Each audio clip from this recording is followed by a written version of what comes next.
haven't got my mic either, but I think it'll be alright. Where's it going? I have got my mic, I just haven't got the little adapter for that. No. Right, yeah, that is in the car. Right, so what's the plan for today? Tyre first, again. So into Tantan, Tyre, and then it's just Sisters all day up to Guelmim. So we've not got that far to go, to be fair. But then tonight we're going to head down inland, try and find Echis, even though it's probably going to be too cold, but it's worth a shot. But for now, we've got some jam. In this episode, we head inland over the Anti-Atlas Mountains in search of the Roman saw-scale viper, Echis leucogaster. But first, we had a lot of cisterns to check.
We're having our tea on the way down to Assa. We just checked in to a hotel near Guelmim, and then we're going to hopefully have a look for Echis. It might be too cold, but we're going to get there like, what, half an hour after sunset? So hopefully it's as warm as it's going to be that night, and maybe we can find something. But we've got, what's the selection? Come on, Sonny, list off the selection on the old sandwich. The sandwich selection, yeah. I've got 4 sort of roasted turkey with British cheddar, which isn't British, a little light mayo and some crackered Moroccan bread. Yeah, and I've got pretty much the same thing, but with salami beef. And Gouda, you can. Oh, I've got Gouda. Charlie? Yeah. Charlie's currently... I think he's got a combination of the both. He's got turkey with the Gouda. Turkey Gouda. Yeah, cracking. 10 out of 10. With the cracking Moroccan bread. Oh, have you got the light mayo, as Sonny described light mayo, it? Yeah. Oh, you said light mayo. It's just Charlie got the light mayo. Yeah. Oh, he does. Charlie's always got a mouthful of light mayo. Thank you. We arrived at our location just after nightfall. We began our search for this rare snake.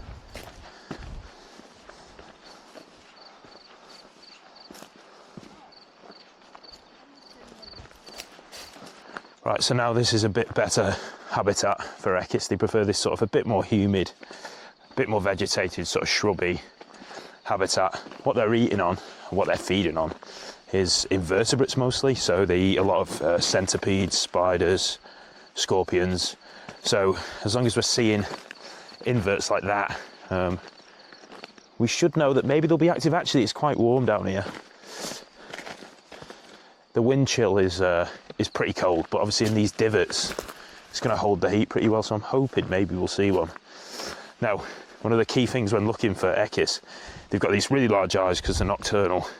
So you get quite a lot of eye shine off them. So if you hold your torch up, if you're using a handheld torch, hold it up towards your eye, and it'll bounce the light back into your eye a bit better than if you're holding it low down. So that's just a good little tip to do. Obviously, if you're wearing a head torch, it's going to bounce it straight back, so you don't need to worry about that. But I might walk along this little divot here, see if I can pick one out. But like I say, if we're finding a lot of prey items, they're going to eat reptilian prey as well. But for the most part, invertebrates is what they like to go for. So got a lot of crickets out today, so hopefully you can hear, and you can see down there maybe. But we're looking for some larger size invertebrates, so scorpions, camel spiders.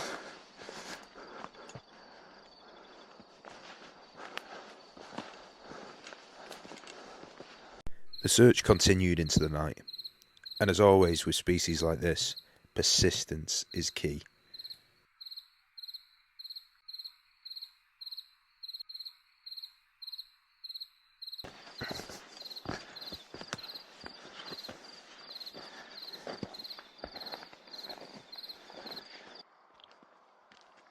As I was walking along, I came across some random bloke with his camels, so I thought I'd ask him about snakes. And what you're about to witness is an absolute masterclass in bilingual speech.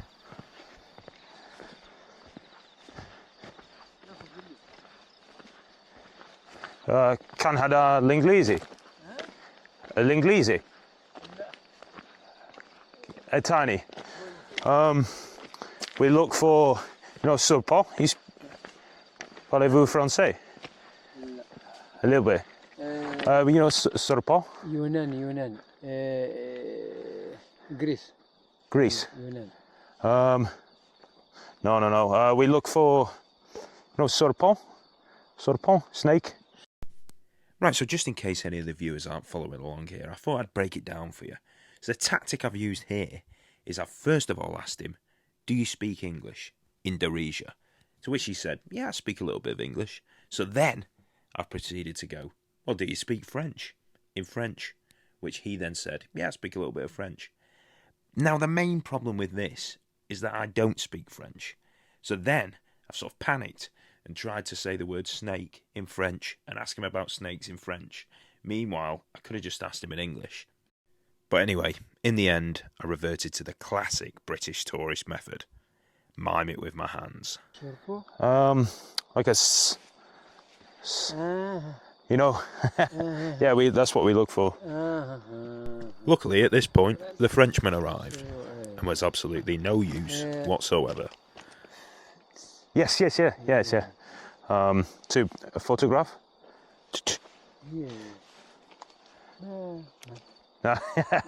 These. No, see him. No. This year? Yeah. Thin. Ah, yeah. Here. Over there. We'll go have a look.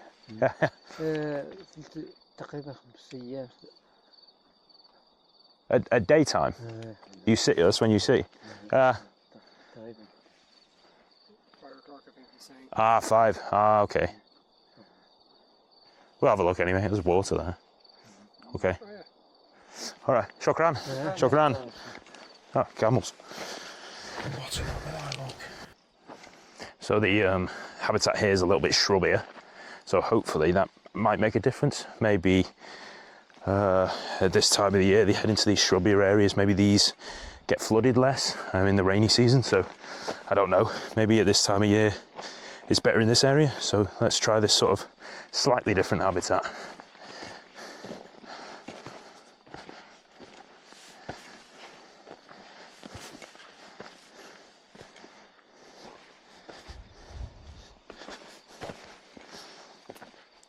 As well as Echis, you can also get cerastes here, cerastes that is. And in this particular area, you get a certain morphotype of cerastes called, well, it's known as cerastes mutila. And essentially is a hornless variety of cerastes. I know a lot of people want to see cerastes because of the, the horned appearance, but the colour on these individuals is actually much nicer as well. So they are, a key target of ours as well, but it's tricky. I mean, cerastes are always easier when you've got the soft sand to track them in. So maybe we'll see one just mooching along, who knows. If there's one sat in ambush, there's probably no chance I'm getting it. And the eye shine off Cerastes, nothing like the eye shine off Echis.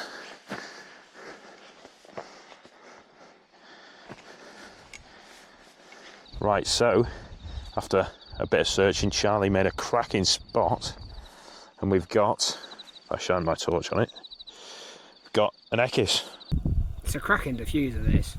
On that light? Yeah. Yeah, it is.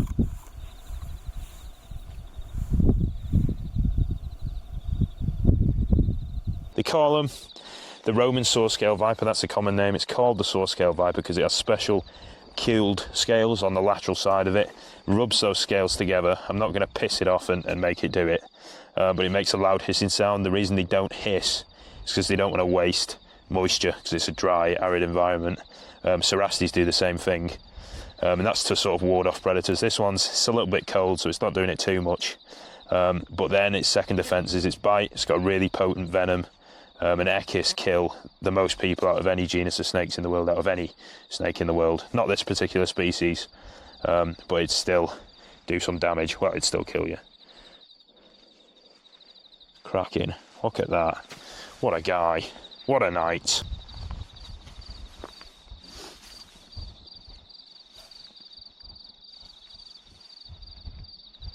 I mean, let's see this really falls. So we'd done it. Arguably the rarest viper in Morocco. So at this point, we could really just go home, to be honest. But there's always more snakes to find. Right, I literally cannot believe this. Not 2 minutes from the last Echis, and I've just stumbled across another one. And it's weird, you often get this while you're herping, and there's probably a few explanations for it, but what I can think of maybe is that this area that we're in now is a bit of what we call a foci point, or an area where there's a more concentrated density of Echis, whether that's the habitat's better, there's more prey availability, who knows, or it might be that just this time of day, at this time of year, they're becoming more active with these temperatures. But that's a bit weird because obviously it's getting colder and colder. It's about 10:30 now, and we've been looking for a good few hours, and we finally come across them. Another reason could be that you just get your eye in and you just start to spot them. But to be honest, as you can see, they're quite obvious when they're like this. But we'll do a good walk around this area because, like I say, if it's a foci point, maybe we'll find more.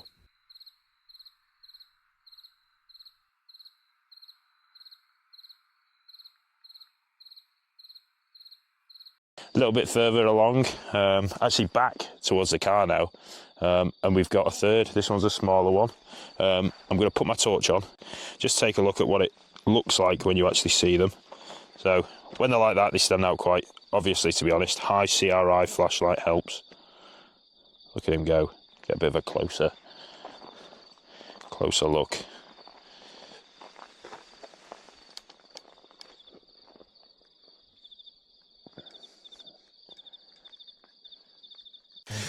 Right, so that was cracking, wasn't it? Very successful. Got 3 in the end. We could keep going, but we're going to sort of head back. We've got a bit of a drive, and then we want to get a bit of a nap before we're up again early tomorrow. And then we've got breakfast and system checking all day. But hopefully we might pick up a Cerastes on the road cruise on the way home. I mean, we go through and towards Guelmin, we might get Bittis, Naya. I think we will. I think we'll get all 3 tonight. A De Boyer as well. Chuck one of them in there. But yeah. We have a celebratory fun. Oh yeah. Fun. Crack them out. Have you got one? I've got one. Let's see the packaging. I mean, it can't get better than that. It is fun. Be fun. Chocolate with chocolate cream. Yeah. Oh, nice. It's fun. Oh, they look good. A bit dry. That's got the cream in the centre there. You bastards. Oh shit! There you go. Oh, thank you. Oh, you already had one yourself. You should have licked it before you gave it to me. That's what she did. Well, that's ruined my night. Forget it. Is it bad? That is awful. It's very right. Good God, where's the water? This is the worst snack to have in a hot country. I'm telling you, it's like when sailors ate those biscuits for scurvy. Jesus. Oh, I like it. I love it. What's not to love? Cream. Good. There's not Biscuit, even any good. cream. Let me crack I've them got a open. lot of cream. In The mine. cream to biscuit ratio is awful. Look at that. Oh, I'm holding it over there. The camera can see it here. I've got quite a good cream. Oh, it biscuit looks ratio, like actually. someone's That's what I taken a did. dollar on that. Well, that is not fun. We need to change the name to shit. It's written on the front. Dry mouth.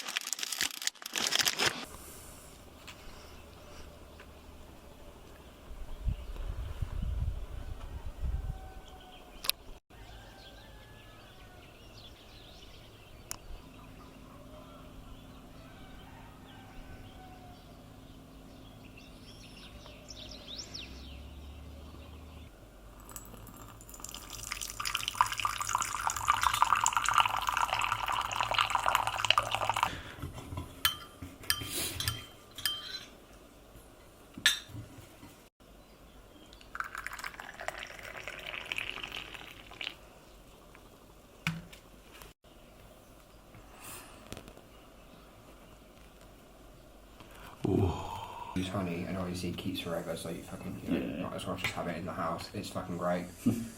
A nice little pick me up. Yeah. Well, I buy it all the time. Just it's what I use for my prep. It means that we can like have our bags in the boot and we can, it doesn't have to be cluttered on the back. Yeah, that's true actually.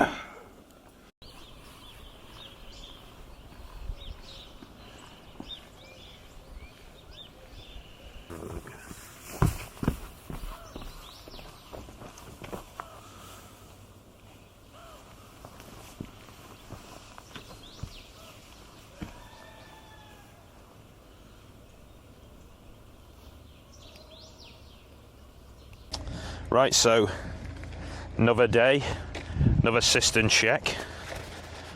First one of the day. Hopefully we get some luck. Got a torch? Yeah, I got one.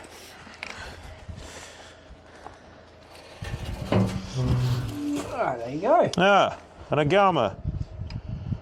I don't A know. lot of dead snakes as well. So there's a gecko as well, Charlie? I don't know. I thought you said there was a gecko as well. No?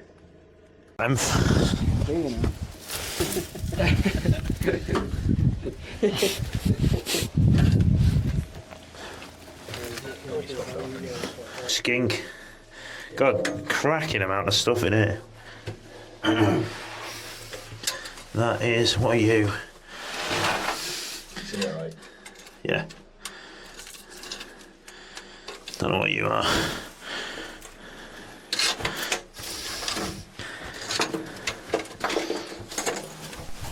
In his excitement with the find, Charlie gave me an unexpected compliment. Oh, what a handsome guy. He'll bite you. Get his neck. Oh, he's good there. Quite fun. Right, so this is Agama imperialis, or imperial agama. It's one of the two agamids that you find around here. It's pretty easy to distinguish them both. Hopefully we can find the other one so we can show a difference. It is in pretty good nick. Yeah, Obviously only just recently fallen in there. A handsome guy. Cracking. So while the guys were photographing the impala, the guys were photographing the agama. Just went and flipped some rocks over there in that pile. We found this little Saurodactylus brazetti, which is, to be honest, one of the nicest geckos in Morocco, I think, especially when you see the clade of them that are from Icht. But obviously this one, it isn't even the nicest individual, but it's still pretty nice. See Charlie's getting some shots. I'm going to swoop in there and completely block his camera. Bastard. There you see, loads of really bright ocelli on the back, and they're sort of famed for having an orange tail. This one's got a yellowish tail, but sometimes individuals can have a really bright orange tail. And once again, we've done the typical thing of checking the very first cistern and spending half an hour photographing animals, but it's a good thing, I guess. Whilst checking cisterns, we stopped off at a small ued, or river, to hopefully find the North African subspecies of the Spanish terrapin, Venomous leprosa saharica.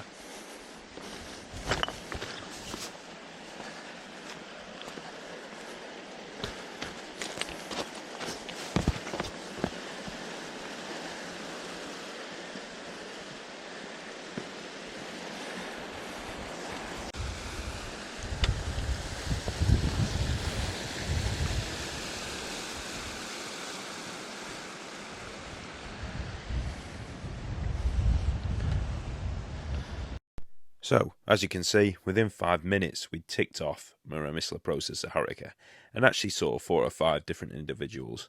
Generally, when you find the right habitat, it's quite scarce, so these individuals are quite concentrated. But then it was on to more cistern checking.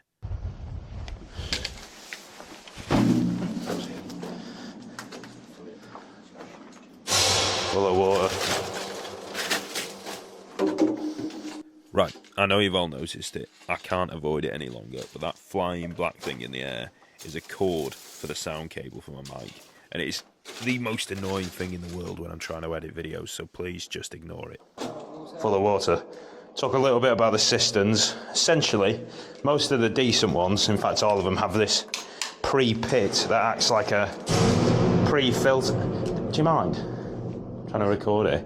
It acts like a filter. So basically, the water's funneled down. This one's a good example from where Sonny is standing. Comes down, brings a load of dirt, rocks with it, all falls in here. Obviously the dirt, the rocks are heavier, they fall to the bottom, then the water overflows into here. And obviously herps are going to get stuck in every single part, so it's worth checking both. If I pass you that back up, I will scale the walls. I almost fell backwards. So, the next cistern had an agama inside, and it was time to climb down using the rope ladder. I tied this ladder using a climbing rope. Now, this climbing rope's rated for lead climbing, so it can take some pretty big falls. So me climbing on it's going to be no issue. We secure the rope by wrapping it around the corner of the cistern and having somebody stand on it to make it extra secure. It's a what? Weird shape? Weird shape. It is, yeah. I think they've just dug a hole and concreted the sides. So we saw an agama down here. I'm just going to sort of triple check around stuff. Just make sure there's nothing else. I don't actually know where it's gone. There it is. Let's flip that in case there's something else underneath. Nope.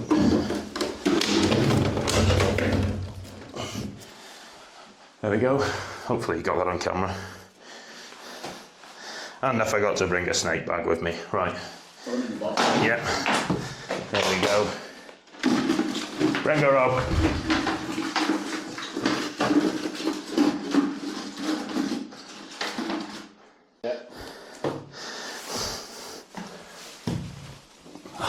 A load of now.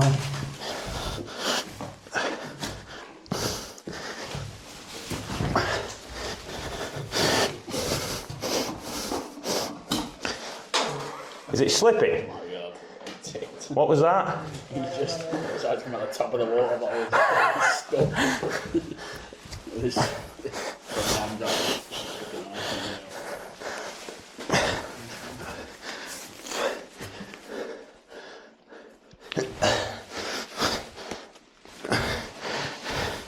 My bloody foot's stuck again.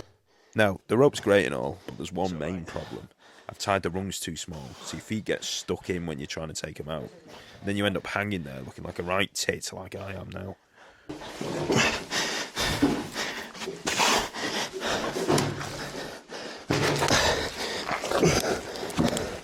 Fucking hell, my foot's stuck.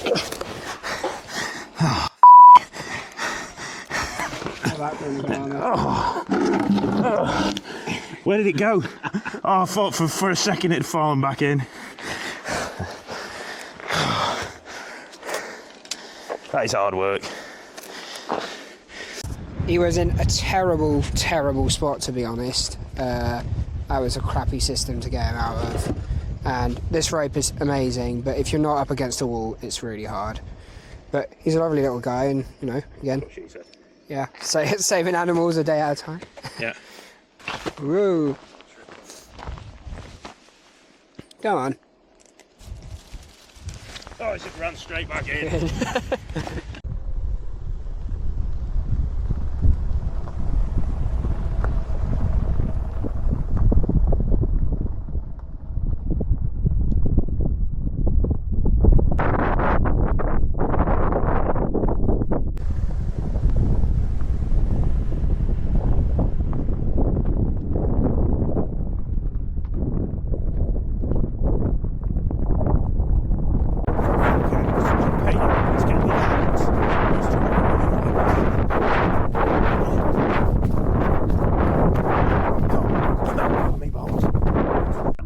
Right, so we've got one of our targets in the bottom of this cistern. Do you want to just... how the hell do you work this, Charlie? Double tap. There we go. If you have a look down there, oh, you won't be able to see it. Anyway, down there, there's a load of water. There's a Dasibeltis just hanging on to a little bit of root that's down there. So I'm going to go in and try and hook the bastard up. This is going to be really tricky because I'm going to have to climb down with... Not really. I can pass your stuff from here, I reckon. Yeah, I guess so. You might need to pass me the bagger. It's a far way away. Let's go. Let's just test it. Alright.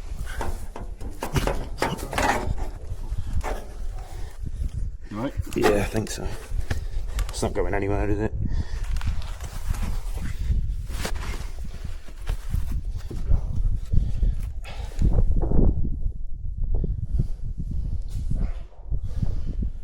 Right, full weight. Yeah, no budge. That's the hook.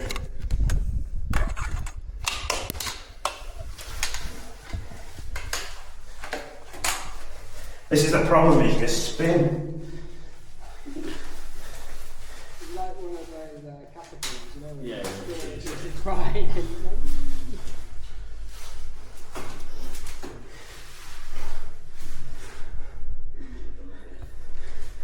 This well was particularly deep, with the water level higher than I'd be able to stand up in. That meant I was hanging, swinging around like an idiot for ages, and my arms really started to tire.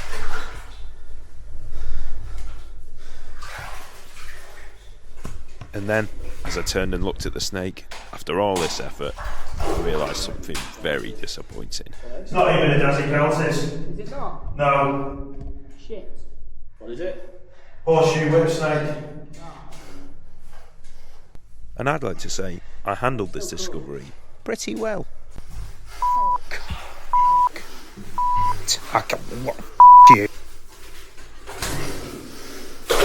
It.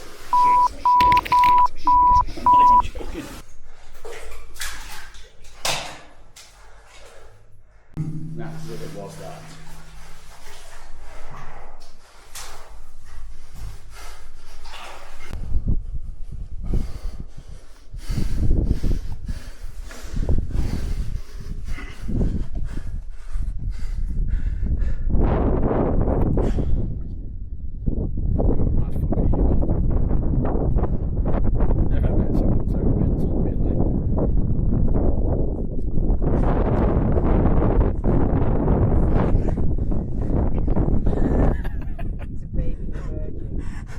God, I've got no strength left in me.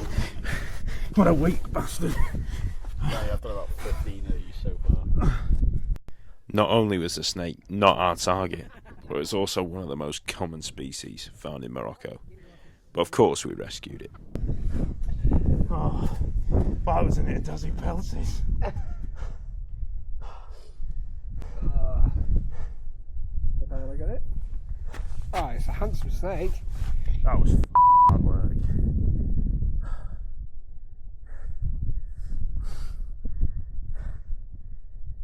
For a closer look at this snake and this species, make sure you watch our next video. After this, we headed to the beautiful port town of Sidi Ifni, which will be the base for our next video. Here, we searched for the Egyptian cobra and the puff adder.